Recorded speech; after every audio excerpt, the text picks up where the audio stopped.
नहीं थकते।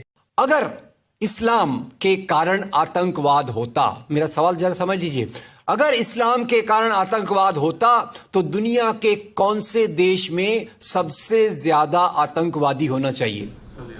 इंडोनेशिया में। सऊदी अरेबिया में बहुत छोटा है, पता नहीं हमारे बंबई के बराबर भी है कि नहीं। सऊदी अरेबिया बहुत छोटा है। सबसे ज्यादा आतंकवाद होना चाहिए इंडोनेशिया में, दुनिया का सबसे बड़ा मुस्लिम देश। वहां इस प्रकार का आतंकवाद नहीं है। नंबर 2, वो एरिया देखिए, अभी सवाल आपको बताया गया उसको याद रखिएगा।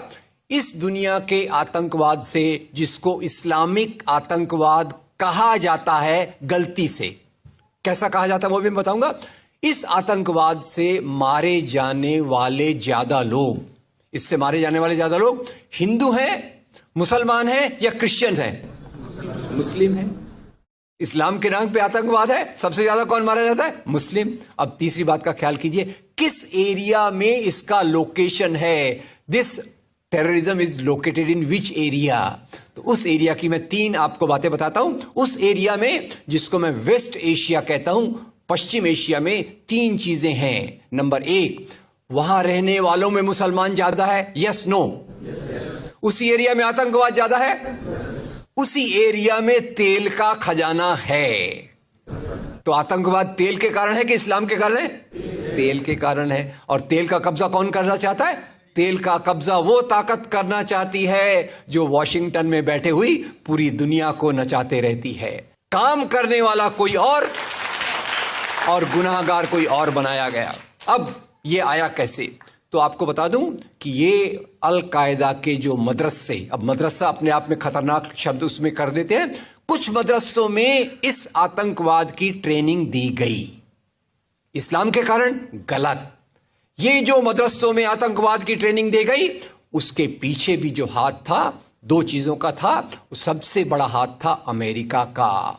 अमेरिका ने $8,000 मिलियन, 7,000 टन हथियार दिए अल कायदा को।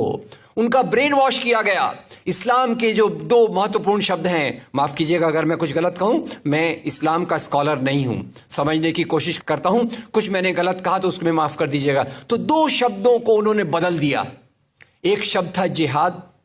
जिहाद तो जो है जिहाद अकबर, जिहाद असगर। जहां तक मेरी समझ है, जिहाद अकबर का मतलब होता है अपनी बुराइयों के खिलाफ लड़ना। जिहाद असगर का मतलब होता है समाज की बुराइयों के खिलाफ संघर्ष करना। तो इस जिहाद शब्द का मतलब बदलकर कर दिया गया कि जो भी व्यक्ति आपसे असहमत है, जो भी व्यक्ति को, किसी को पहले काफिर लेबल करो। अब काफिर का भी एक बहुत अलग मतलब है, I won't go to the details of that. तो काफिर किसी को बोलो, उसको मारो, तो उसको जिहाद के नाम दिया गया। और ये ट्रेनिंग उन मदरसाओं में हुई जिसको अमेरिका ने पैसा दिया, अमेरिका ने सिलेबस भी दिया। और तो और मेरी समझ है, मदरसों में कुरान की ट्रेनिंग देते हैं। वो कैसे होना चाहिए वो आपके बीच में चर्चा का मुद्दा है, पर यहां जो ट्रेनिंग दी गई उसका सिलेबस वॉशिंगटन में बनाया गया। और खैर, ये क्यों बनाया गया उसके पीछे मैं पहले बहुत कोशिश करके, मेहनत करके लोगों को बोलता था ये अल कायदा इसके लिए बनाया गया। बाद में मेरे हाथ में एक बहुत अच्छी चीज आई।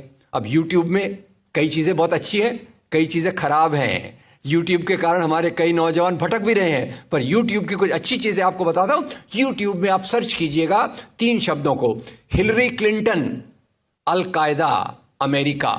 उसमें आपको 4.5 मिनट का एक वीडियो मिलेगा जिसमें हिलरी क्लिंटन बताती है, मैं नहीं कह रहा, हिलरी क्लिंटन कहती है कि हमको रशियंस के खिलाफ लड़ना था। हमारी फौजें जो वियतनाम से एकदम डिमोरलाइज होकर आई थी वो तैयार नहीं थी, तो इन एशिया के मुसलमानों के नौजवानों के कंधे पर रखकर हमने अपनी बंदूक चलाई। हमने अल कायदा खड़ा किया, हमारा काम हो गया, हम अपने हाथ धो लिए और हम अपने वापस आ गए। तो यानी हमने कैंसर के बीज डाल दिए, हम तो अपने देश में सुरक्षित हैं। उसका जो नतीजा भुगतना हो वो एशिया के लोग भुगते, वेस्ट एशिया के लोग भुगते। और उसी के साथ 9/11 के बाद, उसी के साथ अमेरिकन मीडिया ने एक सबसे खराब काम किया, the most anti human act in the history of Mankind. मैं पूरी जिम्मेदारी से ये शब्द कह रहा हूं। क्या किया था अमेरिकन मीडिया ने? अमेरिकन मीडिया ने धर्म को आतंकवाद से जोड़ दिया। मजहब जो मोहब्बत सिखाता है, मजहब जो इंसान को इंसान बनना सिखाता है, उस मजहब के साथ इन्होंने आतंकवाद को जोड़ दिया और एक शब्द बनाया पहली बार, इस्लामिक टेररिज्म। याद रखिए, दुनिया में आतंकवाद पहले भी हुआ है। याद रखिए आयरिश रिपब्लिकन आर्मी, याद रखिए खालिस्तान, याद रखिए नाथुराम गोडसे, याद रखिए इंदिरा गांधी का हत्यारा, याद रखिए राजीव गांधी का हत्यारा। आतंकवाद पहले भी हुए हैं, पर कभी भी मजहब को आतंकवाद के साथ नहीं जोड़ा गया। तो मैं मानता हूं अमेरिकन मीडिया ने अगर सबसे गंदा, सबसे एंटी ह्यूमन काम किया है तो इस जुमले का बनाना जिसको कहते हैं इस्लामिक टेररिज्म। अब इसके पीछे इस्लाम का कोई हाथ नहीं। जिहाद शब्द का मतलब बदल दिया गया और काफिर शब्द का मतलब बदल दिया गया। यहां से ब्रेन वॉश की एक प्रोसेस चालू हुई और इसी को मैं कहता हूं, ये प्रोसेस जो चालू की, ये प्रक्रिया एक कैंसर होती है।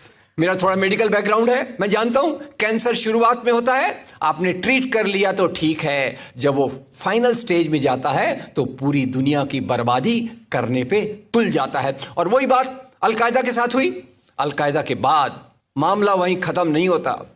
तेल की प्यास, तेल की भूख बहुत बड़ी है। आप जानते हैं भारत 200 साल तक गुलाम रहा इंग्लैंड का। काय के लिए गुलाम था? क्योंकि उनको यहां का कच्चा माल लूट कर ले जाना था। After colonialism there is imperialism, और ये इंपीरियलिज्म चाहता है दुनिया के रॉ मटेरियल्स, दुनिया के रिसोर्सेस को लूटकर अपनी समृद्धि को, अपनी प्रॉस्पेरिटी को बढ़ाया जाए। और उसी के चलते उन्होंने एक और काम किया और वो काम था इराक पे हमला। अभी ब्रेक्सिट, अभी वो कौन सी रिपोर्ट आई है, मैं नाम भूल गया उसका, जिसमें ब्रिटेन के प्रधानमंत्री जो थे उनको एक गिल्टी करार हो रहा है।